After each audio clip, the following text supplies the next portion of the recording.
এটা কোথায় বলো তো? আজকে অফিস থেকে ফিরেই সোজা চলে এসেছি আমার দিদির বাড়িতে। হ্যাঁ, সবাই এসছে, দেখতে পাচ্ছ, কিছু তো একটা ব্যাপার আছে। আজকে আমার দিদির ছেলে জন্মদিন। ওর সব বন্ধু বান্ধব ভাই বোনেরা আসার পর কেক কাটিং হলো। কেক কাটিং এর পর সবাইকে কেক দেওয়া হলো, কোল্ড ড্রিঙ্কস দেওয়া হলো, আর মজা করে বেশ অনেকক্ষণ আমরা গল্পও করছিলাম।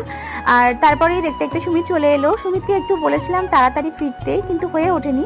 ও প্রায় 9:30 নাগাদই এলো। তো তারপর মাও এসেছিল, আমার মাও একটু দেরি করেই এসেছিল। আর তারপর আমরা ডিনার করতে বসলাম প্রায় রাত্রি 10টা নাগাদ।